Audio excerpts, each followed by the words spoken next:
menemukan bahwa keberuntungan sebenarnya dapat dilatih. Ia mengembangkan sebuah program pelatihan yang bertujuan untuk membantu orang untuk lebih membuka diri terhadap peluang dan mengembangkan sikap positif dalam hidup. Orang-orang yang mengikuti program ini melaporkan bahwa mereka merasa lebih beruntung dalam hidup dan lebih bahagia secara keseluruhan. Mereka juga melaporkan bahwa mereka lebih percaya diri dan lebih mudah mengambil keputusan dalam hidup. Program ini terdiri dari beberapa latihan yang dapat dilakukan oleh setiap orang. Di antaranya,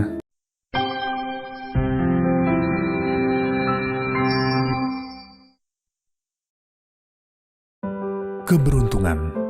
Siapa sih yang gak mau hidupnya selalu diliputi keberuntungan? Mungkin kamu pernah punya pikiran melihat orang lain yang hidupnya kok enak banget. Punya pekerjaan bagus, punya rumah bagus, keluarga harmonis, rezekinya selalu lancar, dan berbanding terbalik dengan keadaanmu saat ini. Konsep keberuntungan telah lama menjadi topik yang menarik bagi banyak orang. Namun, sebagian orang cenderung menganggap keberuntungan sebagai sesuatu yang di luar kendali dan lebih banyak dipandang sebagai faktor kebetulan atau keajaiban. Namun kajian sains dan ilmiah menunjukkan bahwa terdapat pola dan faktor-faktor tertentu yang dapat mempengaruhi keberuntungan seseorang. Kesialan dan keberuntungan adalah dua sisi mata uang yang sama.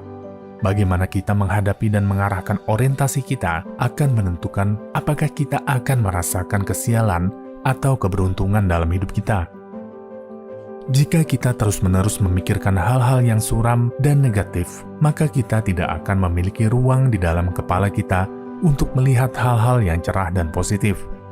Sebaliknya, jika kita mengarahkan perhatian kita pada keberuntungan yang kita dapatkan, maka kita akan terus-menerus melihat dan merasakan keberuntungan di sekitar kita. Jika kita selalu berusaha melihat sisi positif dari segala sesuatu dan mengapresiasi keberuntungan yang kita terima, maka kita akan selalu memiliki suasana hati yang positif dan energi yang baik untuk menghadapi tantangan hidup. Dunia ini penuh dengan peluang jika Anda siap menerimanya. Penelitian oleh Richard Wiseman pada tahun 2003 adalah salah satu penelitian yang paling terkenal tentang keberuntungan. Penelitian ini dilakukan dengan tujuan untuk mempelajari apakah keberuntungan bersifat acak atau dapat dikendalikan oleh individu. Richard Wiseman mengumpulkan data lebih dari 400 orang dan membaginya menjadi dua kelompok. Untuk menentukan kelompok mana yang dianggap lebih beruntung atau kurang beruntung, Richard Wiseman meminta partisipan untuk menilai seberapa beruntung mereka dalam kehidupan. Sehingga terbentuk dua kelompok yang terdiri dari kelompok yang separuh menyatakan selalu beruntung dan separuhnya lagi menyatakan selalu sial.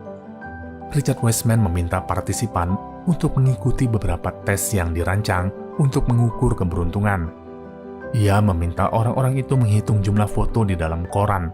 Rata-rata, orang yang tidak beruntung membutuhkan 2 menit untuk menghitung foto. Tetapi orang yang beruntung hanya butuh 1 atau 2 detik. Mengapa bisa demikian? Di halaman kedua koran itu, terdapat tulisan dengan huruf sebesar 5 cm dan mengisi setengah halaman yang bertuliskan, "Berhenti menghitung, ada 43 foto di koran ini." Orang beruntung bisa melihat tulisan mencolok itu, sedangkan orang kurang beruntung tidak bisa melihatnya. Richard Wiseman juga menaruh tulisan seukuran sama di bagian tengah koran. Tulisannya, "Berhenti menghitung. Bilang pada si peneliti jika Anda sudah melihat ini dan mendapatkan 250 pound sterling." Tapi kembali, orang yang kurang beruntung tidak dapat melihat tulisan itu, sehingga tidak bisa mendapatkan 250 pound sterling tersebut. Orang yang kurang beruntung terlalu sibuk menghitung foto, sehingga gagal memanfaatkan 2 peluang di satu koran saja. Hasil penelitian menunjukkan bahwa orang yang dianggap lebih beruntung lebih cenderung memiliki karakteristik tertentu. Karakteristik tersebut diantaranya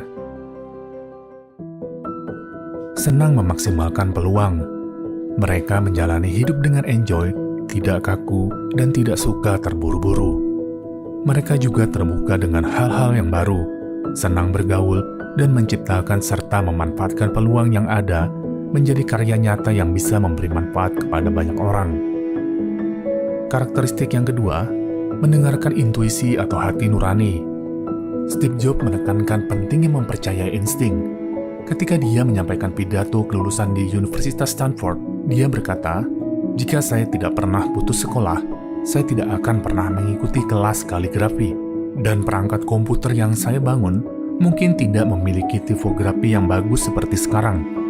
Tentu saja tidak mungkin untuk menghubungkan titik-titik dengan melihat ke depan ketika saya masih kuliah, tapi sangat jelas ketika melihat ke belakang 10 tahun kemudian.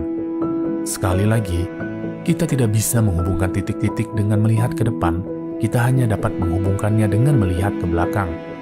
Jadi, Anda harus percaya bahwa titik-titik itu entah bagaimana akan terhubung di masa depan Anda. Anda harus mempercayai insting alami Anda dan takdir yang terjadi dalam kehidupan yang tidak bisa kita kontrol. Dalam hidup ada banyak hal yang tidak bisa kita kontrol. Namun, kita selalu memiliki kendali atas pikiran dan orientasi kita. Jadi, mari kita arahkan orientasi kita pada keberuntungan dan selalu mencari sisi positif dari setiap situasi yang kita hadapi. Dengan begitu, kita dapat menciptakan suasana hati yang positif dan memperoleh keberuntungan dalam hidup kita. Untuk mengasah intuisi, mereka terbiasa merenung, bermeditasi, dan berdoa secara khusyuk. Mereka memutuskan sesuatu karena panggilan nurani dan intuisinya, tidak terjebak pada banyak kajian dan analisa. Bila mereka yakin, mereka putuskan meski secara nalar tidak masuk akal. Mereka orang-orang yang memiliki nyali tidak takut gagal. Karakteristik yang ketiga, yakin mendapat keberuntungan. Martin Seligman, pendiri psikologi positif mengatakan, orang optimis menanggung badai yang sama dalam hidup seperti orang pesimis. Namun, yang membedakan antara optimis dan pesimis adalah cara mereka merespon dan mengatasi badai tersebut. Optimis cenderung lebih mampu mengatasi rintangan dan mencari solusi, sedangkan pesimis cenderung merasa putus asa dan kehilangan motivasi.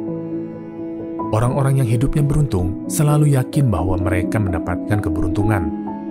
Mereka sangat mensyukuri apa yang sudah mereka peroleh dan selalu memandang masa kini dan masa depan dengan keyakinan positif bahwa mereka akan mendapatkan keberuntungan. Dunia dipenuhi dengan keberlimpahan, sehingga tidak perlu merasa gelisah dan khawatir. Mereka selalu melihat ada hikmah di balik penderitaan, musibah, dan kesialan. Selalu ada pelajaran positif yang bisa diambil dari setiap kejadian, termasuk kesialan sekalipun. Bahkan mereka sangat yakin di balik satu kesialan terdapat banyak keberuntungan yang bisa mereka dapatkan. Selain itu, orang yang dianggap lebih beruntung juga lebih mudah memperoleh informasi yang relevan, lebih baik dalam mengambil keputusan, dan lebih mudah menemukan kesempatan untuk sukses. Tes kepribadian juga memperlihatkan bahwa orang yang tidak beruntung pada dasarnya lebih tegang daripada orang yang beruntung. Ketegangan ini yang membuat mereka tidak bisa menangkap hal-hal yang di luar dugaan yang kadang menguntungkan. Richard Wiseman menyarankan bahwa siapapun yang ingin meningkatkan peluang mereka untuk sukses dan keberuntungan mengadopsi kebiasaan-kebiasaan yang dimiliki oleh orang yang dianggap lebih beruntung, seperti terbuka terhadap peluang, lebih optimis, dan lebih percaya diri. Richard Wiseman menemukan bahwa keberuntungan sebenarnya dapat dilatih. Ia mengembangkan sebuah program pelatihan yang bertujuan untuk membantu orang untuk lebih membuka diri terhadap peluang dan mengembangkan sikap positif dalam hidup. Orang-orang yang mengikuti program ini melaporkan bahwa mereka merasa lebih beruntung dalam hidup dan lebih bahagia secara keseluruhan. Mereka juga melaporkan bahwa mereka lebih percaya diri dan lebih mudah mengambil keputusan dalam hidup. Program ini terdiri dari beberapa latihan yang dapat dilakukan oleh setiap orang. Di antaranya, memperhatikan keberuntungan yang ada di sekitar kita. Dalam latihan ini, kita diajak untuk memperhatikan hal-hal kecil yang terjadi dalam hidup kita yang dapat dianggap sebagai keberuntungan. Hal ini bertujuan untuk membantu kita lebih menghargai keberuntungan yang telah ada dalam hidup kita dan membuka pikiran kita terhadap peluang yang mungkin terlewatkan. Berinteraksi dengan orang-orang baru. Dalam latihan ini kita diajak untuk berinteraksi dengan orang-orang baru dan mengembangkan jaringan sosial yang lebih luas. Hal ini bertujuan untuk membuka peluang baru dalam hidup kita, seperti kesempatan kerja atau kemitraan bisnis. Mengambil resiko dalam hidup. Dalam latihan ini, kita diajak untuk lebih berani mengambil resiko dalam hidup. Hal ini bertujuan untuk membantu kita memperluas pengalaman hidup dan melatih keberanian dalam mengambil keputusan yang mungkin sulit. Selain itu, Richard Wiseman juga menekankan pentingnya sikap positif dalam hidup untuk melatih keberuntungan. Kita diajak untuk lebih fokus pada hal-hal positif dalam hidup, menghargai diri sendiri dan orang lain, serta memiliki pandangan yang optimis terhadap masa depan.